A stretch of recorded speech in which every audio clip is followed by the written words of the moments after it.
Okay, page 2. Sorry, page 7. I go for refuge until I'm enlightened to the Buddha, the Dharma, the Sangha. By my accumulations for practice of giving and so forth, may I become a Buddha to benefit all sentient beings. I go for refuge until I'm enlightened to the Buddha, the Dharma, and the Sangha. By my accumulations for practice of giving and so forth, may I become a Buddha to benefit all sentient beings. I go for refuge until I'm enlightened to the Buddha, the Dharma, and the Sangha. By my accumulations for practice of giving and so forth, may I become a Buddha to benefit all sentient beings.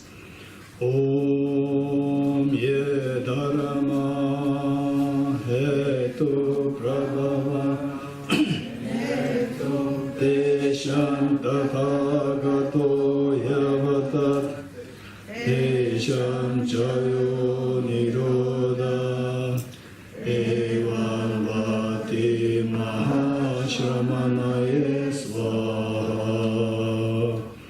Om Ye Dharma Hetu Prabhava Hetum Desham Tathagato Yavatat Desham Chayo Nirodha Evam Vati Mahashramanaye Swaha. Om Ye Dharma Hetu Prabhava Hetum Desham Tathagato Yavatat Desham Chayo Nirodha Evam Vati Mahashramanaye Swaha.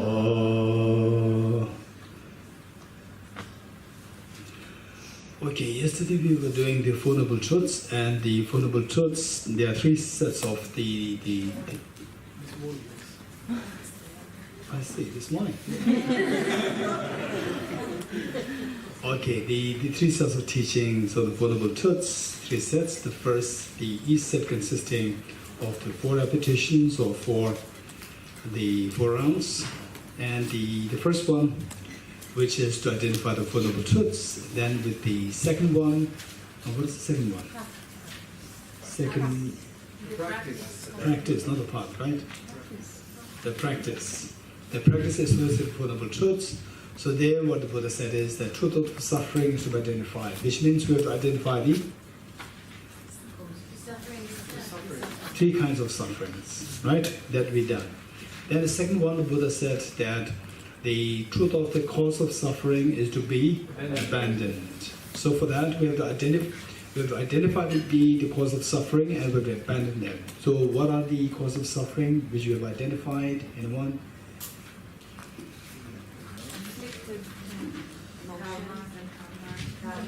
Okay, so because that it is not yesterday, because it was not from last year, this is yesterday, it's just freshly this morning, it should be with a proper order.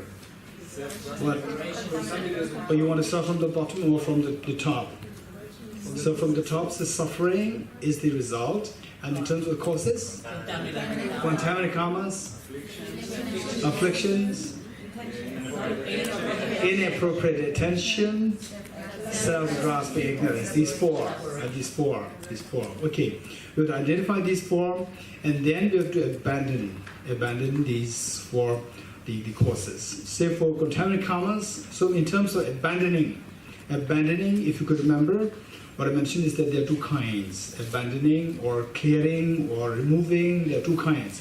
One is simply suppressing them,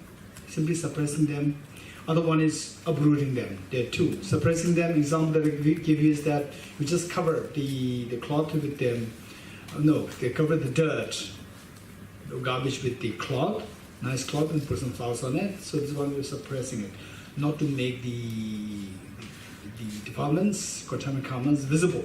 So that's one thing. Another one is actually uprooting them. There are 2. For both are to be emphasized, not just the second one, not just uprooting, because uprooting happens only when we reach which part? Gati, Paragati, part of seeing. Only when we reach part of seeing, then we can expect to remove the the root. Otherwise, before that, and to reach path of seeing, we never know when we reach the path of seeing expression. You're getting it? Okay, so it depends, of course, it depends on our own efforts, but the point is that we never know how long does it take. Okay, so now the thing is that we have to get rid of the first, for example, if there is the bush here, you want to build a house, you can't really just start digging right there. We have to first clear the bushes, right? Likewise, we have to first clear the very active contaminant karmas, very active afflictions of roots, gross afflictions, attachment, anger, jealousy, competence, and so forth, and the fear. These are very aggressive mental states which can really reinforce the self-grasping ignorance.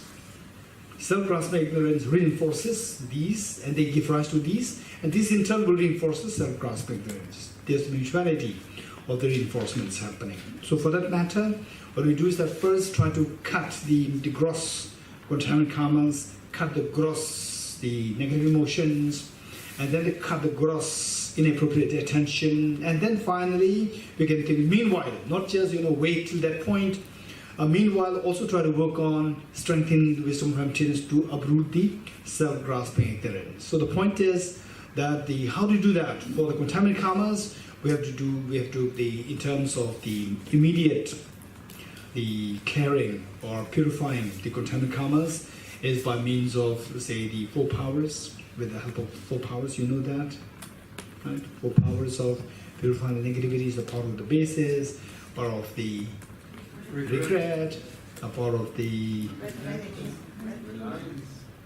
antidote, the power of the not relapsing to the negativities. Okay, so the 4, you're getting it? With the help of these 4 powers, then you try to engage in any of the virtues, for example, meditate on emptiness, or just practice, or say the making prostrations. So any kind of the virtue that you do focus on purifying the negativities, that becomes the ways and means to say the clarity, the negative karmas. Then for the negative emotions, such as attachment, anger, jealousy, and so forth, we see their respective, the practices.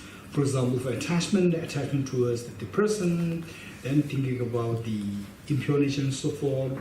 Then for the anger, practicing love and compassion. And then for the ignorance, and generally speaking, so for the pride, the arrogance, ego, or the pride, then the multiplicity of the reality, the numerosity of the reality, so that your pride will go down, and so forth. So the thing is, the enter, of course, for ignorance, if your mind is a little dull, you have to activate it through constant reading text and reflecting, so therefore the dullness will be eradicated and mind will become more active. And the dullness, one thing is that as you grow older, age 70, 80, 90, if you don't take care of your mind now, at this point, and when you reach that age, your mind can suffer from dementia, schizophrenia, dementia and Alzheimer's, right? These dangers are there. Whereas from now, if you put a little effort to think about emptiness, how the mind works, it's very different. How the brain works will be very different, because of which, even when you reach the age 60, 70, 80, 90, the tendency for you to go through dementia, Alzheimer's is going to be much less. Even for that purpose, to keep your mind very active, to free from the dullness, that will be very helpful. Okay, so we see that there are various means, and these we have to try. We have to try. So whatever negative emotions is more prominent within yourself, see on that basis what remedies to apply. So these will only help us to get rid of the negativities temporarily. But still, we have to do these things. Only when these things gross, say for example, the water. When the water is very turbulent, you cannot think of what is inside this water. You cannot think of seeing what is inside this. Oh, what is inside this is very different from this turbulence. I forget I just ignore the turbulence word. I will try to see what's impossible. So likewise, with this turbulent state of the mind in terms of contaminant karmas, afflictions, so forth, impossible to get rid of the self-grasping ignorance. So therefore, if you really want to get hold of what is the true nature of this water, if you really want to explore this, let the mind settle down. How to settle down? All this turbulence due to contaminant karmas, afflictions, so forth must be dealt with their corresponding remedies. Although they will not help you to remove from the root, but still it has to be done. One. Then number two is only when the mind becomes more calm, and of course, simultaneously, don't wait till all the negativities will come down and the gross negativities come down. Don't wait till that point. So while trying that, from the other side, you also try to realize emptiness. This is so important. And yet, what I like to say is that you may meet with many people who would dissuade you from study of emptiness. And some will say, "What is this emptiness?" Very, very sophisticated. The practice, very sophisticated practice are there. Right? Okay, I don't want to go through that detail. And then someone will say, "Oh, emptiness is very difficult." Some say there is nothing. Some say it's very difficult. It's not for you. For you to omanipimahum, right? The emptiness is for very high level people, not for you. In fact, don't listen to both. Don't be too excited. Don't be too excited that there's something more than emptiness meditation. And don't be too excited that emptiness meditation is too difficult for you. Don't feel too low, right? Emptiness is something which you'll get it.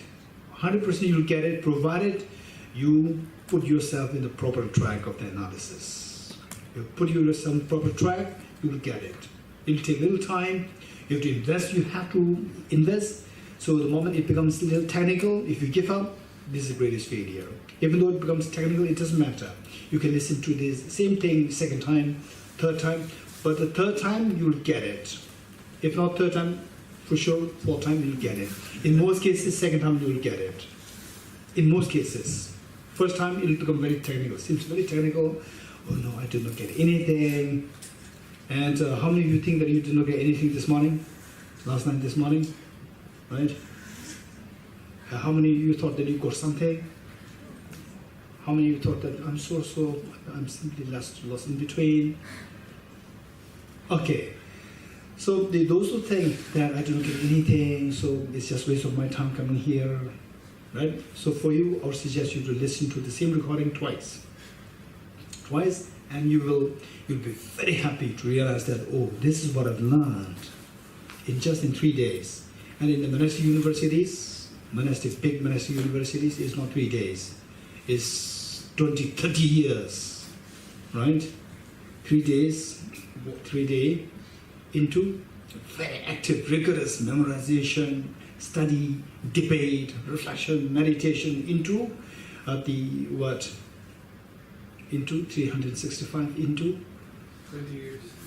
16, 20 years, right? So therefore one day if you say that I didn't understand anything of what emptiness, I went there again, and he taught something, we didn't understand emptiness, anything, then they will ask you, how many years you studied with him? And you will say, then they will say, for 10 years? You say, no. 10 days? No. Then one day, oh. They will ask you, right? We keep it confidential. Okay. So now the point is, with this mind, so meanwhile, while trying to purify the negativities, contaminant karmas, afflictions, so forth, by resorting to their respective remedies, we also work on to realize emptiness, right? And I'm saying this again. If you find it too easy, that's also not true. If you think that this is something really not relevant, there's another path, you are living in the world of illusion. Don't forget it. If you find it this is so difficult, it's not true. You will surely get it. You try it twice, 3 times, 4 times, you will surely get it. Once you get it, you will be fascinated, amazing, will wonder. This is the meaning of my life. You will find this is incredibly meaningful life. So we have to go, these two things should happen simultaneously. Okay, now with this, the point is that the truth of the cause of suffering is to be abandoned. You getting it? Okay, so for this we're done. Now what is the third? The truth of the cessation of suffering is to be? Isolation. actualize by abandoning the truth of cause of suffering, then as you abandon it, whether the gross one, of course the subtle one will take a little while, we have to get emptiness, and then after seeing that your mind is even with experience, little experience of emptiness, with little experience of emptiness, right, you will see that turbulence of the mind will disappear. Turbulence of the mind will disappear. And not only that, right, oftentimes a tinge of fear can come in you. And then with the more and more practice, this fear will be replaced by incredible joy and incredible tranquility. This word, tranquility, this is the key word, tranquility. You'll feel incredible peace, which we have never experienced before, right? This peace you get, and from this you can infer, conjecture that, okay, if I put effort, wow, it's amazing that I could feel that the mental turbulence simply subsides and there's ease coming, beautiful ease coming in you. Okay, so this will tell us, from this we can conjecture that the truth of the cessation of suffering is very much possible if I put effort. Okay, so next.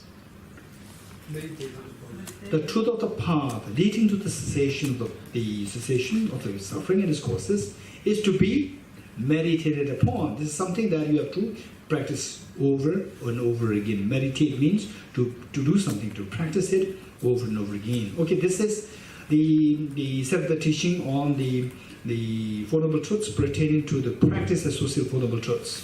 What is number 3? What is number 3? Set number 3. No, I give you full, keeping full. Pertaining to the results of the teaching on the Four Noble Truths, teaching on the Four Noble Truths, teaching on the Four Noble Truths with 4 rounds or 4 repetitions pertaining to the results that one's going to be achieving associated with the practice of with the practice associated with the Four Noble Truths, the results. Okay, results. What did the Buddha? Yes. Please repeat the name again, please. Okay. Say even I cannot admit it. Okay, so it is the teaching, the 4-round teaching. The 4-round teaching, a set of the 4-round teaching or the Four Noble Truths, a set of the 4-round teaching or the Four Noble Truths pertaining to the results associated with the practice of the Four Noble Truths. The set of the 4-round teaching on the Four Noble Truths pertaining to the results of the practice of the Four Noble Truths. Okay, so here what did the Buddha say? What did the Buddha teach? Nothing to abandon. Although suffering is to be abandoned. Okay, this must be complete. Although the suffering is to be identified, but there is nothing to be identified. Although the cause of suffering is to be abandoned, but that's not even to be abandoned. And although the cessation suffering is to be actualized, but there is nothing to actualize. And although the path leading to the cessation is to be meditated upon, there's nothing to be meditated upon. Okay, so this set of teachings should be understood in 2 connotations, in 2 ways. In the conventional sense and in the ultimate sense. In the convention sense and the ultimate sense. So it's pretty okay. So just to explain it is easy, to experience it is difficult. So to explain it in the conventional sense. So with this practice, when you reach the gate, para parasama, the bodhiswaha, when you reach the bodhiswaha level, then you have already identified the whole purpose of identifying the suffering is done. Because of which now for you there's nothing left to be identified. Because your job is done. Right? You have achieved the purpose of identifying the suffering is what? To eventually become arahat or become enlightened. You have already become enlightened. 1. And then although the cause of suffering is to be abandoned, but there is nothing to be abandoned because you have already reached the bodhisattva level, so therefore there's nothing left for you to identify as the cause of suffering. Likewise, you have actualized everything, there's nothing left for you. Although the truth of cessation is to be actualized when you were in the learning stage. Although the truth of cessation is to be actualized when you were in the learning stage, you have to actualize them, you have to put effort to actualize them. When you finally reach that level, you don't have to put any effort to actualize that. because you have already actualized. And then finally, the truth of the path leading to cessation is to be meditated upon when you are in the learning stage. Once you reach the final stage, there's nothing left for you to meditate upon. You've already meditated everything, right? This is understanding in the context of the results in the conventional sense.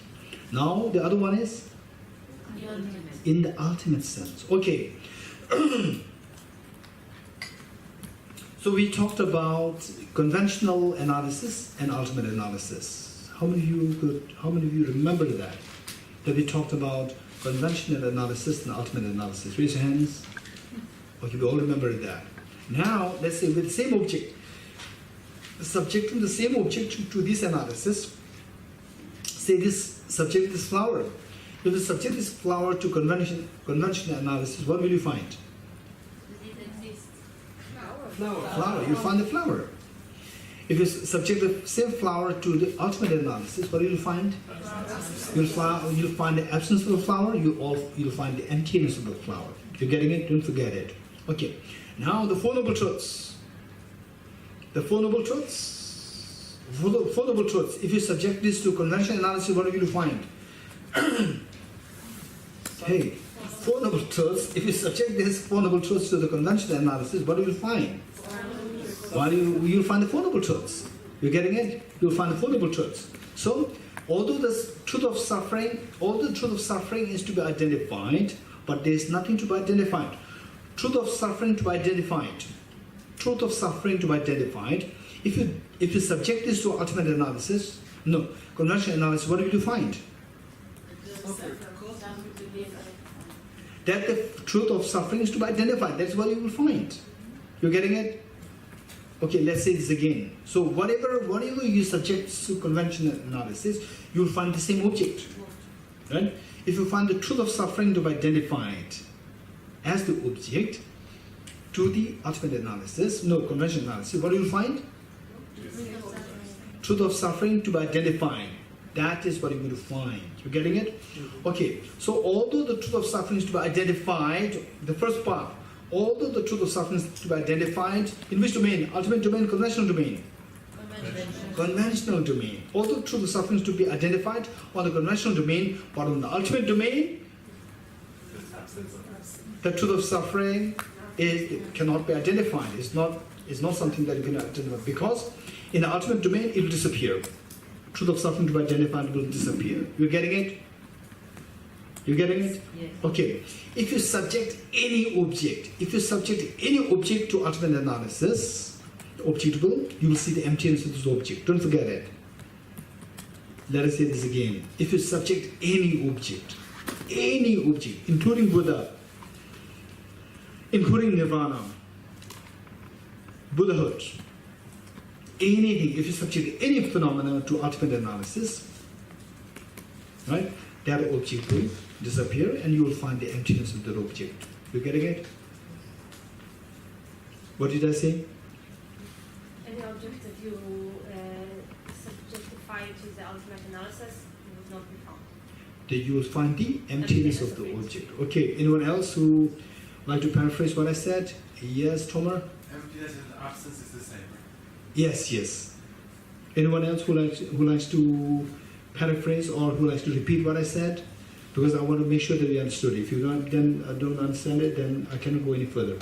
Everything is empty. Everything is empty. Even Buddha, even... No. This concept. I did not say that that is something which I started with. Everything is empty of objective existence. This is what I said in the beginning. Now I'm saying slightly different. I said that any object that you subject, when subjected to ultimate analysis, you will find the emptiness of the object. Okay, anyone who likes to say this again?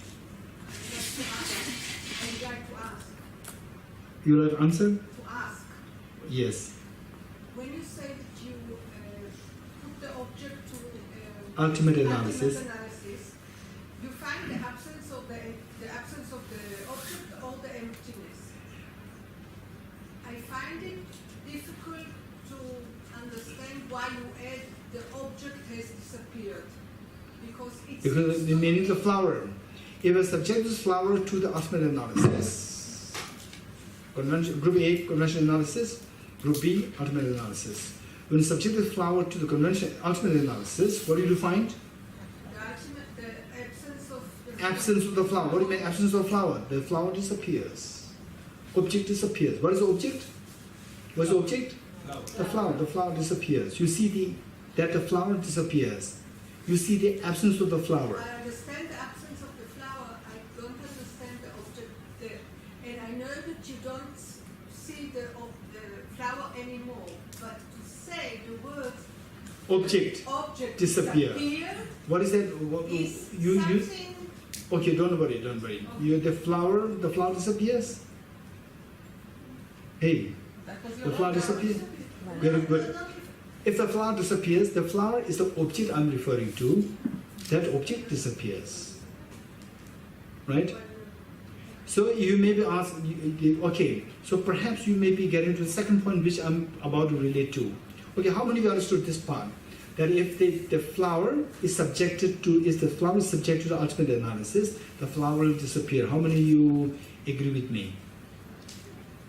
Meaning that, what do you mean by flowers subjected to ultimate analysis? In simple terms, if you look at it through electron microscope, right? If you look at it through electron microscope, then the flower disappears. You agree with me or not? You will not see the flower anymore, right? And then the deeper you go, more further away you are from seeing the flower. You're getting it? If you understood this is the meaning of the object. Object meaning the flower disappears. If you understood this much, it's good. You got it? Okay, my next question to you. When I subject this object, which group A sees as flower, this object, when I subject this object to ultimate analysis, group B, are you seeing the atoms? Yes. So the atoms, do they disappear or not disappear? Atoms don't disappear. So what I said is that any object, when subject to ultimate analysis, the object should disappear. So the atom does not disappear. If you get closer, you What's Huh? the object? It's not inspecting the atom, it's Huh? inspecting the flower. if you get closer to the atom, it will disappear. We didn't do an ultimate analysis to the atoms. Wonderful. So this ultimate analysis that you are talking about is ultimate analysis with respect to the flower, not respect to the atoms. If you find atom, that is not the ultimate analysis. You're getting it? Only when you focus on the absence of the flower, then it becomes the ultimate analysis. So the moment you switch the same electron microscope to see the electron microscope will not tell you, okay, now I'm showing you the atoms. Now I'm showing you the absence of the atoms, the flowering. Right? It is your mind which decides. The moment you focus on the absence of the flower, it becomes ultimate analysis. The moment you see the atoms, it becomes conventional analysis with respect to the atoms. You're getting it? That's what I asked before. Very good. Okay. Now with this, the point is that the truth of suffering, when subjected to ultimate analysis, truth of suffering, when subjected to conventional analysis, what will you find? Suffering, you will find it suffering. So therefore, truth of suffering, although the truth of suffering is to be identified in the conventional sense, but in the ultimate sense, the truth of suffering is not there. Truth of suffering is not to be identified because it is empty in the ultimate domain. So this first part is the conventional sense, second part is the ultimate sense. Although the truth of suffering is to be identified, this conventional sense, but the truth of suffering cannot be identified. This is the ultimate sense. Although the cause of suffering is to be although the cause of suffering is to be abandoned, but there's nothing to be abandoned. The first one, although the cause of suffering is to be abandoned, this is in which context? Conventional context. And the second part is with ultimate context. Very good. So this is how you relate. You're getting it? Okay, with this, we are done with the four noble truths. Yes, Aries? Please, Geshe, the first part refers to conventional analysis. Second part is ultimate analysis. Yes. Do we understand that result when we become Arya beings or when we attain liberation or enlightenment? Okay. Good question. So this thing, say the same object which we talk,